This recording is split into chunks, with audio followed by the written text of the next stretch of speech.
Hi friends, welcome back to my channel. మీరు కనుక నా ఛానల్ ఫస్ట్ టైం చూస్తున్నారా అయితే సబ్స్క్రైబ్ చేసుకోండి.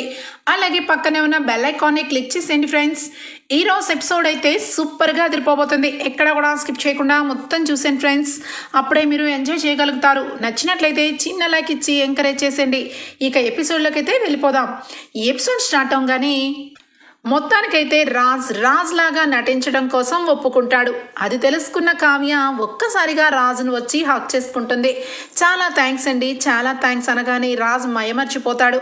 ఇక కావ్య ఆ రకంగా పట్టుకునేసరికి స్పర్శ ఇక మైండ్కి అయితే తెలుస్తుంది. ఇక అంతకుముందు కావ్య తనని పట్టుకున్నట్టుగా ఒక్కసారిగా బ్లాక్ అండ్ వైట్ లాగా అనిపిస్తుంది. ఇక రాజ్ నార్మల్ స్థితికి వచ్చి ఇక ఇద్దరు నార్మల్గానే ఉంటారు. ఏమండి, ఇక నుంచి మిమ్మల్ని మా బాస్ లాగా ట్రైనింగ్ చేయాలి, పదండి, మీకోసం చాలా షాపింగ్ చేయాలి అని చెప్పి కావ్య కారులో ఇక తన డ్రైవర్ని వెళ్ళిపోమని రాజ్ కారులో కూర్చొని ఇద్దరు కూడా వస్తూ ఉంటారు. అలాగే తన బాస్ గురించి కొన్ని విషయాలైతే రాజ్తో చెప్తూనే రాజ్ వివరాలు రాజ్కే చెప్తూ ఉంటుంది. రాజ్ కూడా వింటూ ఇద్దరు కూడా నవ్వుకుంటూ వస్తూ ఉంటారు. ఇక అప్పుడే కరెక్ట్గా రేవతి తన కొడుకుకి ఇక చెప్పుల షాపులో ఇక ఒక షూ బాగా నచ్చేసరికి మమ్మీ నాకు ఆ షూ కావాలి అని చెప్పి అడుగుతూ ఉంటాడు. అది ఇక రేటు ఇక షాపు ఓనర్ చెప్పగానే తన దగ్గర డబ్బులు ఉండక ఇక ఇబ్బంది పడుతూ వద్దు నాన్న, మనం తర్వాత కొనుక్కుందాం పదా అని చెప్పి ఇక రేవతి తన కొడుకుని సర్ది తిప్పి తీసుకొని వస్తుంది. ఇక మొత్తం కూడా రాజ్ అలాగే కావ్య అయితే కారులోంచి చూస్తారు. ఈవిడ రేవతి గారు కాదు, ఆ రోజు అక్కకి నన్ను సేవ్ చేసింది అని చెప్పి వెంటనే కూడా రామ్ గారు దిగండి రామ్ గారు అనగానే ఏంటి కళావతి గారు, మీకు కూడా ఆవిడని చూడగానే మా నాన్న ఫీలింగ్ కలిగిందా అనగానే మీకు అనిపిస్తుందా అనగానే అవునండి, ఆవిడని చూస్తుంటే నాకెందుకో మన మనిషి అన్న ఫీలింగ్ కలుగుతుంది అని చెప్పి రాజ్ అంటాడు. నాకు కూడా అలాగే అనిపించిందండి మొన్న అని చెప్పి ఆపేస్తుంది. ఎందుకంటే రాజ్కి అన్ని విషయాలు చెప్తే ఇక ఎక్కడ గతం గుర్తు తెచ్చుకునే ప్రయత్నంలో రాజ్కి ఏం ప్రమాదం వస్తుందని ఆపేస్తుంది. ఆవిడ నాకు తెలుసండి అని చెప్పి అనగానే అవునా సరే, ఇప్పుడు ఆ బాబు కోసం మనం షాపింగ్ చేద్దాం అని చెప్పి షూ అవన్నీ తీసుకుంటుంది కావ్య. ఇక రాజ్ కావ్య రేవతి వాళ్ళ ఇంటికైతే వెళ్తారు. ఇక రేవతి ఇంట్లో సడన్గా రాజుని చూసి ఒక్కసారిగా పరుగున వచ్చి రాజుని గట్టిగా హక్ చేసుకుని ఒరే ఎలా ఉన్నావురా, ఒరే ఎలా ఉన్నావు అని చెప్పి ఇక తల కింద నుంచి కాళ్ళ వరకు రాజుని చాలా ఆప్యాయంగా చూస్తూ మురిసిపోతూ ఒకవైపు ఎమోషనల్ అయిపోతూ ఉంటుంది. రాజ్ ఏం జరుగుతుందో అర్థం కాదు రాజ్కైతే. రాజ్ అలానే నివ్వెరపోతూ ఉంటాడు. మరొకవైపు కావ్య ఆశ్చర్యపోతూ చూస్తూ ఒక్కసారిగా రేవతి గారు అనగానే ఇక కావ్య పిలిచేసరికి రేవతి స్టన్ అయిపోయి అమ్మ కావ్య అది ఏమి అనుకోకండమ్మా, నా సొంత తమ్ముళ్లాగా నాకు కనిపించేసరికి నా తమ్ముడని అనుకున్నాను అని చెప్పి ఇక ఒక్కసారిగా దూరం జరిగిపోతుంది. కావ్య అలానే చూస్తూ ఉంటుంది. కావ్య ఏంటి ఇలా వచ్చారు అనగానే రాజు వచ్చి మీ తమ్ముడు ఎవరో గానమ్మా, మిమ్మల్ని చూస్తుంటే నాకు కూడా నా దగ్గర మనిషిలాగా అనిపిస్తున్నారు అని చెప్పనగానే ఇక రేవతి ఆశ్చర్యంగా చూస్తూ ఉంటుంది. ఇదేంటి ఇక రాజ్ ఈ రకంగా మాట్లాడుతున్నాడు, కావ్య కూడా ఏమి మాట్లాడట్లేదేంటి అని చెప్పి ఇక సైలెంట్గా ఏదో జరిగింది అని చెప్పి అర్థం చేసుకుంటుంది. ఇక వెంటనే బాబుని పిలిచి తన దగ్గర ఉన్న షూని ఇచ్చి ఇదిగో నీకు బాగా నచ్చిన షూ ఈ ఆంటీ ఇస్తుంది కదా, తీసుకోవాలి అని చెప్పి ఇవ్వగానే ఇక వెంటనే బాబు అవి తీసుకొని చాలా మురిసిపోతాడు. ఇక వెంటనే రాజు అయితే మీ తమ్ముడు ఎక్కడుంటారక్క అని చెప్పి అనగానే అది ఏం చెప్పాలరా, నువ్వే కదా నా తమ్ముడివి, నువ్వే నన్ను ఆ రకంగా అడుగుతున్నావేంటి, కావ్య ఏమైంది ఈయనకి అని చెప్పి అడుగుతుంది. అది మీకు తెలియదు కదా, ఆయన పేరు రామ్ అని చెప్పి అనగానే ఏంటి ఈయన పేరు రామా అనగానే అవును, కానీ ఇక్కడి నుంచి ఆయన రాజులాగా నటిస్తున్నారు అని చెప్పి అంటుంది. ఒక్కసారిగా రాజు అయితే అవునవును, ఇక నుంచి నేను స్వరాజ్ దుగ్గిరాల అని చెప్పి అంటాడు. ఇక ఏమీ అర్థం కాదు రేవతికైతే. కానీ రేవతి ఎప్పుడైతే రాజును వచ్చి హక్ చేసుకుని ఏడుస్తూ ఎమోషనల్ అయ్యి ఒరే ఎలా ఉన్నావురా అని చెప్పి అన్నదో ఆ మాటలు కావ్య అయితే కరెక్ట్గా క్యాచ్ చేస్తుంది. ఏదో జరిగింది అనుకున్నాను, కానీ నా అనుమానమే నిజమైంది. రేవతి గారు ఖచ్చితంగా ఈయనకి ఏదో బంధువు ఖచ్చితంగా అయ్యారు. అందుకే ఈయనని పట్టుకొని అలా ఎమోషనల్ అయిపోయారు అని చెప్పి మనసులో పెట్టుకొని ఇక మేము వెళ్ళొస్తాము అనగానే, కావ్య నేను అడుగుతున్నానని ఏమీ అనుకోకు అని చెప్పి రాజు దగ్గర నుంచి పక్కకు లాక్కొచ్చి, ఏంటి రాజు ఏంటి అలా మాట్లాడుతున్నాడు, రాజ్ నీ భర్తే కదా అనగానే, నా భర్తే కానీ ఆయన ఇప్పుడు నార్మల్గా లేరు, ఆయనకి యాక్సిడెంట్ అయ్యి గతం మర్చిపోయారు, అందువల్ల ఆయనకి గతం మర్చిపోవడం వల్ల నేనెవరో ఆయనకు తెలియదు, ఒక ఫ్రెండ్గా అనుకుంటున్నారు. ఈరోజే నా సమస్యల్ని సాల్వ్ చేసి ఆయన స్థానంలోకి ఆయన రాబోతున్నాడు అని చెప్పి చెప్తుంది కావ్య. అవునా, ఏమైంది వాడికి? వాడు గతం మర్చిపోయాడా? ఇంట్లో అందరినీ మర్చిపోయాడా? వాడు అలా మారిపోయాడు, నాకు చాలా బాధగా అనిపిస్తుంది అని ఎమోషనల్ అయిపోతుంది. ఒక్కసారిగా కావ్య, ఏమండి రేవతి గారు, మీరు మా కుటుంబానికి ఏదో అవుతారని మీరు మమ్మల్ని కాపాడినప్పుడే అనుకున్నాను, కానీ మీకు మీరే చెప్పాలని వెయిట్ చేస్తున్నాను. చెప్పండి రేవతి గారు, మీకు మా కుటుంబానికి ఏంటి సంబంధం? మా అత్తయ్య ఖచ్చితంగా మీలాగే మీ పోలికలతోనే కనిపిస్తూ ఉంటుంది, చెప్పండి రేవతి గారు అనగానే ఇక ఒక్కసారిగా అమ్మ కావ్య, ఏం చెప్పాలమ్మా? నిజానికి ఆ ఇంటికి నేను వారసురాలని చెప్పాలా? రాజు నా తోడబుట్టిన తమ్ముడని చెప్పాలా? అపర్ణాదేవి నా కన్న తల్లని చెప్పాలా? చెప్పుకునే స్టేజ్లో లేను. ఇప్పుడు వాళ్ళకి నేను గుర్తు లేననుకుంటున్నాను. ఎందుకంటే ఈ రేవతి చేసిన పని ఎప్పటికీ అమ్మ మర్చిపోదు అని చెప్పి ఏడుస్తుంది. ఒక్కసారిగా, అంటే నేను అనుకున్నట్టుగా మీరు మా అత్తయ్యకి కూతురు అన్నమాట. అంటే మీరు నాకు వదిన గారు. మీరు ఏం చేశారో, ఏ రకంగా కుటుంబానికి దూరం అయ్యారో నాకు తెలియదు వదిన, కానీ మీలో ఉన్న మంచితనాన్ని ఖచ్చితంగా అత్తయ్య అర్థం చేసుకుంటారు. మీరు ఈ రకంగా ఇక్కడ ఉండాల్సిన అవసరం లేదు, పదండి వదిన ఇంటికి వెళ్దాం అనగానే, అయ్యో ఆగమ్మ కావ్య, నీకు తెలియదు కదా, ఈరోజు నేను ఇక్కడ ఉన్నాను అంటే నేను చేసిన కర్మ వల్లే. నేను ఆ ఇంటికి ఆడపడుచుగా ఇక రాలేను, ఎందుకంటే నేను చేసిన పని అంత ఘోరమైన పని. అమ్మని బాధ పెట్టాను, కుటుంబ పరువుని తీశాను, ప్రేమించి పెళ్లి చేసుకుని నా దారి నేను చూసుకున్నాను, అమ్మ వాళ్ళ పరువునంతా కూడా బయట పెట్టేశాను. కాబట్టి వాళ్ళు నన్ను ఎప్పుడో చనిపోయారని నెత్తిన నీళ్ళు పోసుకున్నారు కావ్య, అందుకే నీకు కూడా నేను ఎవరో తెలీదు అనగానే, ఒక్కసారిగా కావ్య, మీరు అంత పెద్ద పని ఏం చేశారు? ఎవరైనా ఏ క్షణంలో అయినా ప్రేమిస్తారు, పెళ్లి చేసుకుంటారు, అంత మాత్రానే ఇంటి నుంచి దూరంగా వెళ్ళేసేస్తారా? చెప్పండి వదిన. అత్తయ్య ఫస్ట్లో నన్ను కూడా కోడలుగా యాక్సెప్ట్ చేయలేదు, తర్వాత నాలో ఉన్న మంచితనాన్ని గ్రహించి నన్ను కోడలుగా ఒప్పుకున్నారు. ఇప్పుడు నేనంటే అత్తయ్య గారికి చాలా ఇష్టం. నిజంగా చెప్పాలంటే ఒక కోడల్లాగా కాదు, ఒక కూతురులాగా చూసుకుంటున్నారు. అలాంటిది సొంత కూతురైన మిమ్మల్ని ఏ రకంగా మర్చిపోతారు చెప్పండి? మీరు అనుకున్నట్టు అత్తయ్య మనసులో ఏ ద్వేషమూ లేదు. ఆ కుటుంబం మిమ్మల్ని ఎప్పుడు కూడా ఆహ్వానిస్తుంది. మీరు ఖచ్చితంగా ఇంటికి వస్తే అందరూ కూడా మిమ్మల్ని చక్కగా చూసుకుంటారు. మీరు అంత మంచి కుటుంబంలో ఉండి, అంత ఉన్న స్థానంలో ఉండి ఇప్పుడు ఇక్కడ బ్రతకడం అది కరెక్టేనంటారా? రండి వదిన, ఈరోజే నాతో పాటు రండి అనగానే, లేదు కావ్య, ఖచ్చితంగా నేను రావాలి అంటే ఏదైనా మిరాకిల్ జరగాలి. అమ్మ నన్ను ఆశయించుకుంటుంది, ఇప్పుడు రాలేను, నన్ను క్షమించమ్మా. కానీ ఎప్పటికైనా మా అమ్మని నన్ను దగ్గర తీసుకొని, అమ్మ నేను చేసిన తప్పుకి నన్ను క్షమాపణ అడిగే ఛాన్స్ కూడా ఇవ్వలేదా అని చెప్పి ఒకే ఒక్క మాట అడగాలనుంది అని చెప్పి ఇక ఏడుస్తూ ఉంటుంది.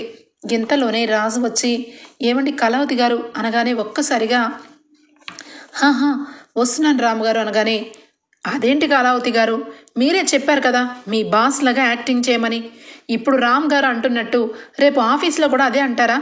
నన్ను రాజు అని పిలవండి అనగానే, అయ్యో మిమ్మల్ని పేరు పెట్టి ఎలా పిలిచేది అనగానే, అదేంటి పేరు పెట్టే కదా పిలుస్తారు అనగానే, మీరు ఎంతైనా నాకు బాస్ కదండి, మిమ్మల్ని బాస్ అని పిలుస్తాను, సార్ అని పిలుస్తాను, ఓకేనా అనగానే, ఇది కరెక్టే, ఇలా పిలవండి అని చెప్పి ఇద్దరు మాట్లాడుకుంటారు. ఇక రాజ్ కావ్యని చూసి, ఇక తమ్ముడిని చూసి చాలా బాధపడుతుంది రేవతి. వీడు నేనంటే చాలా ఇష్టం, నాతోనే చిన్నప్పుడు నాతోనే ఎక్కువ టైము గడిపేవాడు, ఆ తర్వాత వీడికి నేను దూరం అయిపోయాను, ఇప్పుడేమో పూర్తిగా నన్ను మర్చిపోయాడు అని చెప్పి అలానే చూస్తూ ఉంటుంది. ఇక ఒక్కసారిగా రాజైతే, ఏమండి రేవతి గారు, మిమ్మల్ని నా అక్కని మీరు నన్ను తమ్ముడని అన్నారు కాబట్టి మిమ్మల్ని నేను అక్క అని పిలవచ్చు అనగానే, అయ్యో నువ్వు నన్ను అక్కనే పిలవాలి అని చెప్పి ఇద్దరు మొత్తానికైతే బయట వాళ్ళలాగా పరిచయం అయితే అయిపోతారు. ఇక మొత్తానికైతే కావ్య మైండ్లో ఫుల్గా ఫిక్స్ అయిపోతుంది. రేవతిని ఇంటిని కలపాలని, దుగ్గరాల ఇంటికి రేవతిని తీసుకురావాలని ఇక మైండ్లో గట్టిగా ఫిక్స్ చేసుకొని, సరే వదిన, త్వరలోనే మీరు ఆ ఇంటికి వస్తారు, మిమ్మల్ని అందరూ కూడా చక్కగా దగ్గరకు తీసుకుంటారు, ఆ రోజు ముందే ఉంది అని చెప్పి వెళ్ళిపోతుంది. ఇక రాజ్కి సంబంధించిన అన్ని షాపింగ్లు చేసుకొని రాజ్కి చాలా బాగా ట్రైనింగ్ ఇస్తుంది. ఇక రాజ్ అయితే ఇక ఒక్కొక్క టైంలో కావ్యని చూస్తూ మైమర్చిపోతూ ఇక ఏదో రకంగా మొత్తానికైతే కంప్లీట్గా ఇక దుగ్గిరాల స్వరాజ్ లాగా తయారైపోతాడు రాజ్. ఇక ఆఫీస్లో అందరూ కూడా 2 రోజులు పూర్తయింది.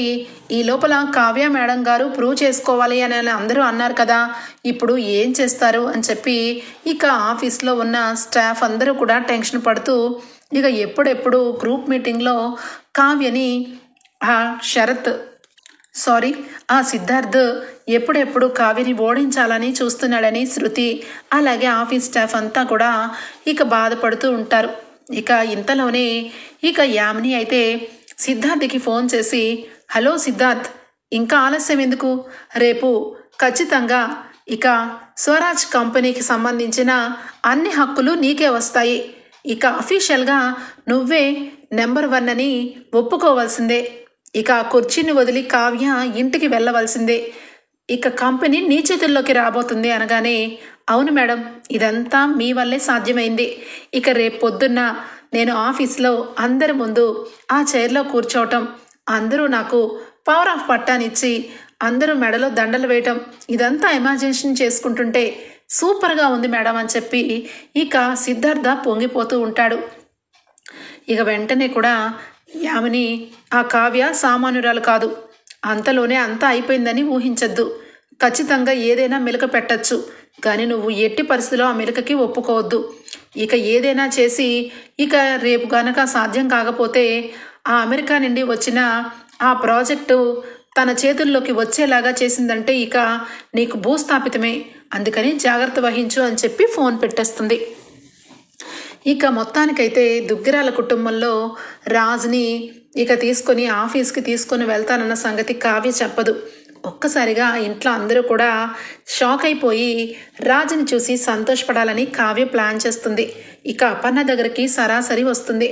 ఇక అత్తయ్య మీతో కొంచెం మాట్లాడాలి అని చెప్పానగానే, చెప్పు కావ్య, ఏమైంది, వాడేమో ఇంటికి వచ్చి వెయిట్ చేయడం, వాడేమో ఉన్నప్పుడు నువ్వు బయటకు వెళ్ళిపోవడం, నువ్వేమో వాడు లేనప్పుడు రావటం, ఇదేమన్నా బాగుందా, నీ భవిష్యత్తు గురించి ఆలోచన లేదా, ఈ కుటుంబం గురించైనా ఎప్పుడు నీ ఆలోచన, నీతో నేను మాట్లాడను అనగానే, అయ్యో అత్తయ్య మీరు అలా అంటే ఎలాగా, మీరు నాతో మాట్లాడకపోతే నేను బాధపడతాను, మీరే కదా నన్ను కోడలైనా కూతురైనా ఒక అమ్మలాగా చూస్తారు, అయినా అత్తయ్య మీరు ఒకే ఒక్క అబ్బాయిని కన్నారు, ఆ అతను కూడా ఇప్పుడు గతం మొత్తం మర్చిపోయి వేరొక ఇంట్లో ఉంటున్నారు, కానీ నన్ను అలాగే ఆయన్ని కలపాలని చాలా బాధపడుతున్నారు, కానీ ఇదే టైంలో మీ ప్లేస్లో ఇంకొక అమ్మాయి కానీ ఎవరైనా ఉంటే మీరు నా మీద ఇంత ప్రేమ చూపించేవాళ్ళ అనగానే ఒక్కసారిగా అపర్ణ కళ్ళల్లోంచి నీళ్ళు వస్తాయి. ఏం మాట్లాడుతున్నావు అపర్ణ, ఏం మాట్లాడుతున్నావు కావ్య అనగానే, అదే అత్తయ్య, మీరు ఈయనని మాత్రమే కన్నారు కదా, ఇంకా మీ కడుపులో నుంచి ఇంకా వేరేవెవ్వరూ కూడా కనలేదు, అదే ఒక ఆడపిల్ల ఉంటే మీరు నిజంగా నా మీద ఇంత ప్రేమ చూపించేవాళ్ళ అనగానే ఒక్కసారిగా కళ్ళమట నీళ్ళు ఆపుకొని అపర్ణ ఒక్కసారిగా లేచి అక్కడికి తిరిగి వెళ్ళిపోతుంది. అత్తయ్య ఏమైంది అత్తయ్య అనగానే, కావ్య నేను తర్వాత మాట్లాడతాను, ఇప్పుడు నాకు మాట్లాడే మూడ్ లేదు, నువ్వు దయచేసి వెళ్ళిపో అని చెప్పి ఇక పక్కకు తిరిగి బాధపడుతుంది. ఇక కావ్య అయితే వెంటనే ఇక ఖచ్చితంగా అత్తయ్యకి రేవతి వదిన గుర్తు రావాలని ఇలా మాట్లాడాను, చూస్తాను కూతురిని తల్లి ఎందుకు చేరదీయదనని అని చెప్పి అక్కడి నుంచి వచ్చేస్తుంది. ఇక ఒక్కసారిగా ధనామని బీరువా ఓపెన్ చేసి రేవతి ఫోటోని చూసి చాలా బాధపడుతూ ఉంటుంది అపర్ణ. ఇక రేవతిని చూసి అలా బాధపడుతూ ఉంటే ఒక్కసారిగా సుభాష్ అయితే వస్తాడు. ఇక సుభాష్ చూసి అపర్ణ, ఏంటి అపర్ణ, ఎందుకు బాధపడుతున్నావు అని చెప్పి చూసేసరికి రేవతి ఫోటో. ఒక్కసారిగా ఏమైంది అపర్ణ, ఇంత గుండెలో బాధ పెట్టుకొని ఎప్పుడు ఏమీ లేనట్టుగా ఎందుకు నటిస్తున్నావు? నీ మనసులో కూతురి మీద అంత ప్రేమ పెట్టుకొని ఎందుకు అపర్ణ ఇంతలాగా ఇన్ని రోజులు రేవతికి దూరం పెట్టావు అనగానే, ఏమండి, మీకు ఈ అపర్ణ బయటికే తెలుసు, కానీ ఈ అపర్ణ లోపల తల్లి ప్రేమ ఎంత ఉందో మీకు తెలీదు. ఆ భగవంతుడు 2 బిడ్డల్ని ఇచ్చాడు. ఒక బిడ్డ నేను పెళ్లి చేస్తానని అందరి ముందు పెళ్లికి ఒప్పుకొని పెళ్లి పీటల మీద వరకు వచ్చిన పెళ్లి నుంచి వెళ్ళిపోయి ఈ ఇంటి నుండి శాశ్వతంగా దూరం వెళ్ళిపోయింది. మరొక బిడ్డ ఏకంగా నా కళ్ళ ముందే ఉన్నా ఇక వాడు వేరొక ఇంట్లో ఉంటూ వాడు నా కడుపులో చిచ్చు పెట్టాడు. ఇప్పుడు ఉన్న సందర్భంలో కావ్య అడిగిన మాటలకి నా మనసు కరిగిపోయింది. నిజానికి కూతురైనా కోడలైనా కావ్యనేనని కావ్యనే అంత ప్రేమగా చూస్తున్నాను. అలాంటప్పుడు కన్న కూతురు ఇంట్లో నుంచి వెళ్ళిపోయి ఇన్ని సంవత్సరాలు అయింది. అది ఎలా ఉందో ఏంటనని ఈ కన్నపేగకి అనిపించదా చెప్పండి అని చెప్పి ఏడుస్తుంది. ఒక్కసారిగా సుభాష్ అయితే, అపర్ణ, నీ మనసులో ఇంత ప్రేమ పెట్టుకొని రేవతిని దూరం ఎందుకు చేసుకున్నావు? ఇప్పుడే రేవతి ఎక్కడుందో తెలుసుకొని ఇంటికి రప్పిస్తాను అనగానే, ఆగండి, నేను తనని వద్దన్నాను, కానీ అది కనీసం ఒక్కరోజు కూడా అమ్మా నువ్వంటే నాకు ప్రాణం, నువ్వు లేకపోతే నేను లేనమ్మా అని చెప్పి అది వెనక్కి తిరిగి రావాలి కదా, కానీ ఒక్కరోజు కూడా అది రాలేదు. అలాడు మీరు అడగడం ఏంటి, అది రావడం ఏంటి? ఏదైనా నా ప్రేమ నా మనసులోనే ఉంటుంది. దాని మనసుగా ప్రేమ ఉంటే ఆ ఇంటికే వస్తుంది. అప్పటి వరకు మీరు అది ఎక్కడున్నా మీరు ఇక్కడికి తీసుకురాకూడదు అని చెప్పి ఇక సుభాష్ని ఆపేసి ఇక రేవతి ఇంట్లో అడుగు పెట్టడం కోసం కావ్య అయితే చాలా గట్టిగా ప్రయత్నాలు చేస్తూ ఉంటుంది. ఇక మరుసటి రోజు పొద్దున్నే సుభాష్ అలాగే ప్రకాశం అందరూ కూడా గ్రూప్ మీటింగ్ అరేంజ్ చేశారమ్మా. అమ్మ కావ్య, ఈరోజు ఆ సిద్ధార్థ్ ఏదో ప్లాన్ చేశాడు, నీకు గ్రూప్లో నిన్ను ప్రూవ్ చేసుకోమన్నాడంట కదా, మరి ఏ విధంగా ప్రూవ్ చేసుకోబోతున్నావు? అసలు వాడు ఆ రకంగా కిరాతకంగా ఎలా తయారయ్యాడు అంటే, మావయ్య ఇదంతా కూడా యామిని పెట్టిన చిచ్చే. ఆ యామిని చెప్పిన మాటలే వాడు అక్కడికి వచ్చి వల్లించాడు. వాడికి ఏ రకంగా ఫుల్ స్టాప్ పెట్టాలో నాకు బాగా తెలుసు. వాడికి నేను ఉండటమే ప్రాబ్లం కదా. నేను ఉన్నప్పుడు నా స్థానంలో నిజంగానే ఆయన ఉంటే వీళ్ళెవ్వరూ మాట్లాడడానికి ఛాన్స్ ఉండదు కదా. అందుకే ఆయన్నే ఎండీగా తీసుకొని వెళ్తున్నాను అనగానే, ఏం మాట్లాడుతున్నావు అమ్మా? వాడు అక్కడికి వస్తాడా? వాడికి గతం గుర్తు రాకూడదనే కదా ఇంత ప్రయత్నం చేశాము అనగానే, మామయ్య గారు ఆయనకి ఎలాంటి గతం గుర్తు చేయట్లేదు. నా బాస్ లాగా యాక్టింగ్ చేయమన్నాను, ఆయన కూడా యాక్టింగ్ అని అక్కడికి వస్తున్నారు. ప్రస్తుతానికి నాకు ఈ దారి తప్ప ఏ దారి కనబడలేదు. ఆ తర్వాత ఆయనకి గతం గుర్తుకు వచ్చేలాగా ఆయనంతలా ఆయనే కళ్ళు తెరుచుకుంటారు. అంతే, ఆ దేవుడి మీదే భారం వేసి ఆఫీస్కి అయితే తీసుకెళ్తున్నాను అనగానే ఇక అక్కడే ఉండి గోతికాడ నక్కలాగా మొత్తం వింటూ ఉంటుంది రుద్రాణి అయితే. ఇక వెంటనే ఈ లోపలే రాజ్ కార్లో వస్తాడు. అచ్చం రాజ్ కోటు వేసుకొని సూట్ వేసుకొని ఆఫీస్కి వెళ్ళేటప్పుడు బ్రీఫ్ కేస్ పట్టుకొని ఎలా వెళ్ళాడో సేమ్ అలాగే దిగి నడుచుకుంటూ వస్తాడు. ఒక్కసారిగా కుటుంబం అందరూ సంతోషపడతారు. రాజుని చూసి అందరూ కూడా అలా నివ్వెరపోతూ, ఇందిరాదేవి అయితే, బావా అచ్చం రాజులాగే తయారయ్యాడు. వాడు చాలా రోజుల నుంచి రామని ఈ ఇంటికి వస్తూ వెళ్తూ ఉంటే నా మనవడు ఏ రోజు ఆడు ఆఫీస్కి వెళ్ళి వాడు ఆఫీస్ బట్టలతో ఇంటి కుటుంబం గురించి వాడు ఎంత శ్రద్ధగా ఆలోచించేవాడో అదంతా తలుచుకునే రోజు లేదు. ఇప్పుడు నిజంగానే మన మనవడు ఇంటికి వస్తున్న ఫీలింగ్ కలుగుతుంది బావా అనగానే, అవును చిట్టి, వాడిని చూస్తుంటే నాకు చాలా ముచ్చట అనిపిస్తుంది అని చెప్పి మురిసిపోతారు. అందరూ ఆ రకంగా చూస్తూ ఉండేసరికి రాజు వచ్చి, మీ అందరికీ నేను కావ్య వాళ్ళ బాస్ లాగే కనపడుతున్నానా? ఏ కళావతి గారు, నేను అచ్చం మీ బాస్ లాగే ఉన్నానా అనగానే, అచ్చం అలాగే ఉన్నారు, మీకు నాదిష్టే తగిలేలా ఉంది, పదండి అని చెప్పి ఆఫీస్కు తీసుకెళ్తుంది. ఇక ఒక్కసారిగా ఇక వెంటనే ఈ రుద్రాని కాల్ చేసి యామినికి చెప్పేస్తుంది, ఈ రాజుని ఇక రాములా కాకుండా రాజుని రాజులాగే పరిచయం చేసి ఎండీని చేసింది ఆ కావ్య. నువ్వేమో అనుకోకుండా వాళ్ళిద్దరినీ విడదీయాలని, ప్రపోజ్ చేయకుండా ఆపాలని చాలా ప్రయత్నాలు చేసావు యామిని. కానీ ఈరోజు రాజ్ ఆఫీస్లో అడుగు పెడుతున్నాడు అనగానే నాకు తెలుసు కావ్య, నువ్వు ఏదో మెరుక చేస్తావని. కానీ ఆ పెద్ద ప్రాజెక్టు రాజ్కి రాడు, రాజ్ తీసుకురావాలి. రాజ్ ఎలా తెస్తాడు? తేలేడు. అప్పుడైనా రాజ్ దిగిపోవాల్సిందే, నువ్వు రాజ్ ఇద్దరు ఇంటికి వెళ్ళిపోవాల్సిందే అని చెప్పి ఇక యామిని అనుకుంటుంది. మొత్తానికైతే రాజుని తీసుకొచ్చి అందరికీ ఊహించని షాక్ ఇస్తుంది ఆఫీస్లో. రాజుని సీట్లో కూర్చోపెట్టి సిద్ధార్థకి అడుగుతుంది, ఇప్పుడు నీకు ఎలాంటి డౌట్స్ లేవు కదా? నువ్వు ఎప్పటి నుంచో అనుకుంటున్నట్టు నేను ఈ స్థానంలో లేను, నా భర్త రాజ్ గారే ఉన్నారు. ఇప్పుడు మీరు ఎవరికైనా అబ్జెక్షన్ ఉందా అనగానే అందరూ కూడా లేదు మేడం, లేదు, స్వరాజ్ గారే స్వయంగా ఉన్నప్పుడు మేమందరం కూడా ఏం మాట్లాడలేం కదా. ఇక మీరే ప్రూవ్ చేసుకున్నారు, ఇక మీరే శాశ్వతంగా ఇక్కడ ఉండాలి అనగానే ఇక వెంటనే సిద్ధార్థ మెలిక పెడతాడు. చాలా బాగుంది, మీరందరూ అన్నట్టు వీళ్ళు ఒకటి. కానీ రేపు పొద్దున్న మనకు పెద్ద పెద్ద ప్రాజెక్టులు రావాలన్నా ఏం చేయాలన్నా 40% ఉన్నవాళ్ళు ఈక్వలే కాబట్టి రాజ్ నాకంటే ఎక్కువ సాధించలేడు. నన్ను చూసి ఆ ప్రాజెక్ట్ ఇచ్చారు కాబట్టి నాకే కావాలి, ఈ సంబంధించినవన్నీ కూడా నా చేతుల్లోనే ఉండాలి అనగానే అదేంటి సిద్ధార్థ్ గారు, స్వయంగా ఆయనే వచ్చినా కూడా మీరు ఇలా మాట్లాడడం బాగాలేదు అని చెప్పి కావ్య అనగానే మనది 40% షేర్ ఉంది, మీది 40% షేర్ ఉంది. మరి అలాంటప్పుడు 20% షేర్ ఉన్న వాళ్ళు ఉంటేనే మొత్తం 60% షేరు మీ వైపు ఉంటుంది కాబట్టి మీరు ఆ చైర్లో కూర్చోవడానికి అర్హులు. కానీ మీరు కూడా నాలాగే 40% షేర్లోనే ఉన్నారు. మీరు నిజంగా ప్రూవ్ చేసుకోవాలనుకుంటే ఆ 20% షేర్ హోల్డర్స్ని కూడా తీసుకొచ్చి ఇక్కడ కూర్చోపెట్టి రాజ్ ఓకే అని చెప్తేనే ఈ ఆఫీసు బాధ్యతలన్నీ మీ చేతిలో ఉంటాయి. లేదంటే కంపెనీ బాధ్యతలన్నీ కూడా 50-50 ఛాన్స్లో ఆ చైర్ పక్కన నా చైర్ కూడా ఉంటుంది కావ్య గారు అని చెప్పి అంటాడు సిద్ధార్థ్. అయితే ఇక అందరూ కూడా సిద్ధార్థ మాటలకి ఓకే చెప్తారు. ఇక ఏమి మాట్లాడాలో అర్థం కాదు రాజ్కైతే. అంతా కన్ఫ్యూజ్గా ఉంటుంది రాజ్కి. ఇక వెంటనే కావ్య ఈ రకంగా మెలక వేస్తారా, చెప్తా, ఈ 20% షేర్ ఎవరి పేరు మీద ఉంది అని చెప్పి చూసేసరికి ఇక సుభాష్ అయితే చెప్తాడు, అమ్మ కావ్య, ఎప్పుడు ఏ రోజు ఎవరికి తెలియకూడదని ఈ విషయం ఎవరికి చెప్పలేదు.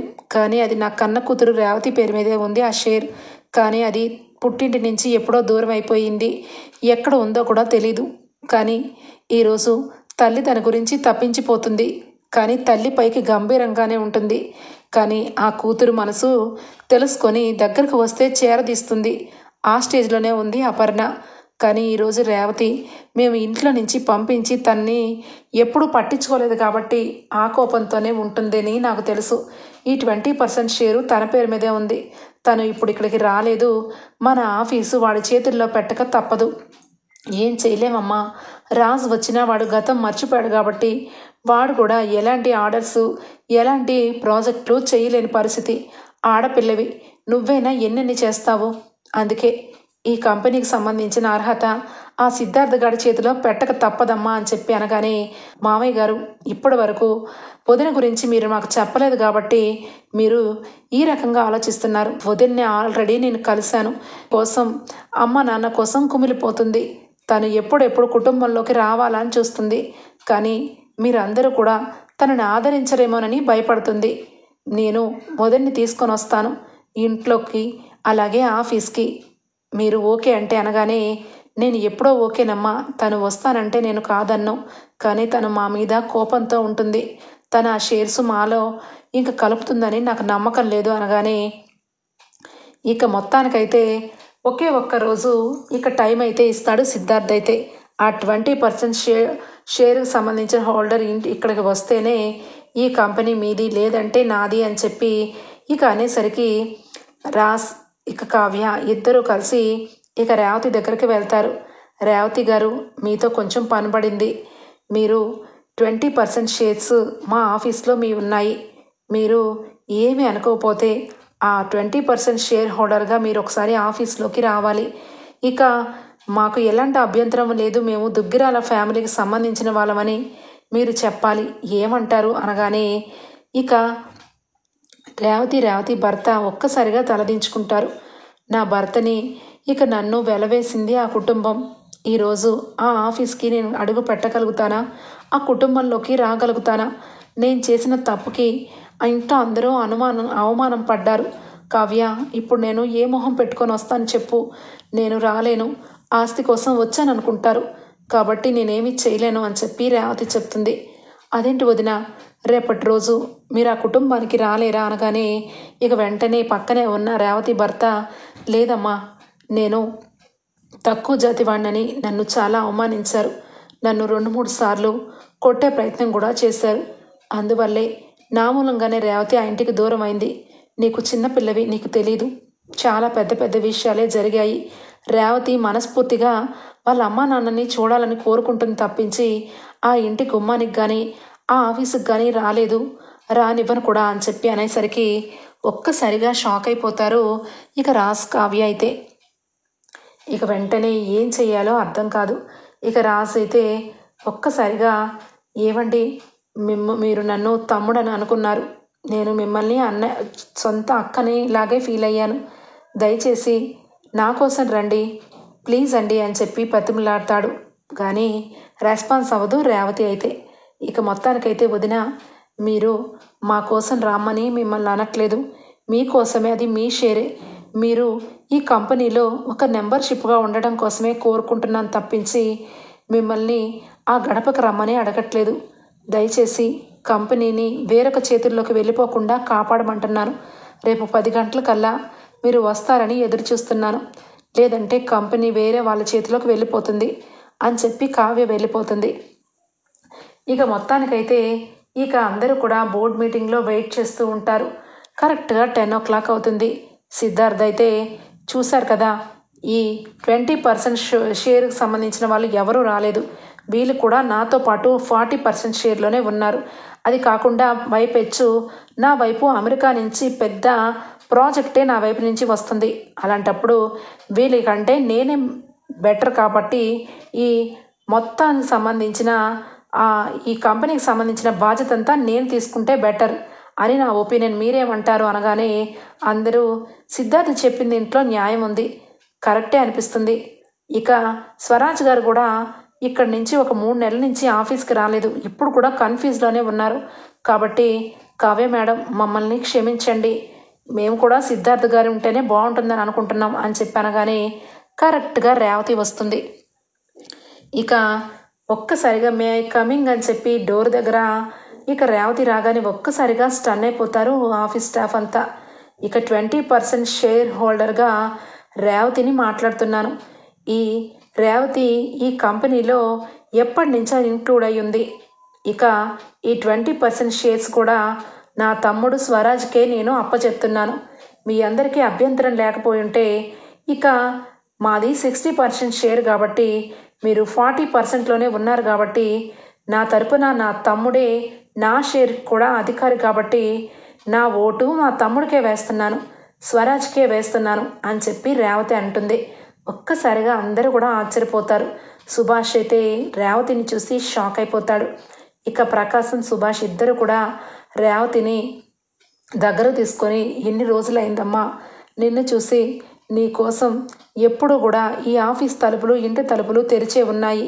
నువ్వు ఏ రోజు గడప రానని మాట తీసుకొని వెళ్ళిపోయావు. మీ అమ్మ మీకోసం కుమిలిపోతుంది. తను మాట మీద లేకపోయినా కన్న పేగు కోసం ఆ గడప దగ్గర నీ కోసం ఎన్నో రోజులు చూస్తూనే ఉంది. పైకి గంభీరంగా కనిపించిన నా కూతురు ఏదో ఒక రోజు నా కోసం రాకపోదు అని చెప్పి చూస్తుంది. మరి ఇప్పటికైనా వస్తావా అమ్మ రేవతి అనగానే ఇక వెంటనే ఇక కావ్యని చూసి, నేను నాన్న ఆ కుటుంబానికి దూరం అయ్యానని చాలా బాధపడుతున్నాను. ఏదో ఒక రోజు మీరెవ్వరైనా నా దగ్గరకు వస్తారేమో, నన్ను తీసుకొని వెళ్తారేమో అని ఎదురు చూశాను. కానీ ఈరోజు మీరెవ్వరూ రాలేదు. కానీ నా తమ్ముడు నా గడపకు వచ్చి నా కళ్ళ ముందు గతం గుర్తు లేక నా దగ్గరే నుంచొని నా చేతులు పట్టుకున్నాడు. నాకు నా తమ్ముడే ముఖ్యం అనిపించింది. వీడు నా గురించి ఎంత ఆలోచించేవాడో అదంతా గుర్తు చేసుకున్నాను. వాడు ఇప్పుడు గతం మర్చిపోయి ఆఫీస్ వేరే వాళ్ళ చేతుల్లోకి వెళ్ళిపోతుందని నా గుండె కరిగిపోయింది. అందుకే నేను అమ్మ కోసం ఆగలేకపోతున్నాను. పదండి నాన్న, అమ్మని చూడాలనిపిస్తుంది అని చెప్పి ఇక ఏడ్చుకుంటూ రేవతి అంటుంది. ఇక ఒక్కసారిగా కావ్య, రాజ్ చాలా హ్యాపీగా ఫీల్ అవుతారు. ఇక రేవతి భర్త కూడా అన్ని పాత పాత విషయాలన్నీ మర్చిపోయి రేవతితో దుగ్గిరాల ఇంటికి రాగానే ఇద్దరు కూడా ఇక గుమ్మంలో చూసి అపర్ణ ఇక షాక్ అయిపోతుంది. రేవతిని చూసి ఒక్కసారిగా ఎమోషనల్గా రేవతిని గట్టిగా హక్ చేసుకుని నుదురు మీద ముద్దు పెట్టుకుంటుంది. ఓకే ఫ్రెండ్స్, రేవతి ఇంటికి రాగానే రుద్రాని ఏమని ప్లాన్ చేస్తుంది, ఏ రకంగా రేవతి మీద ఇక ప్లాన్లు చేస్తుందో నెక్స్ట్ ఎపిసోడ్స్లో జరగబోతాయి ఫ్రెండ్స్.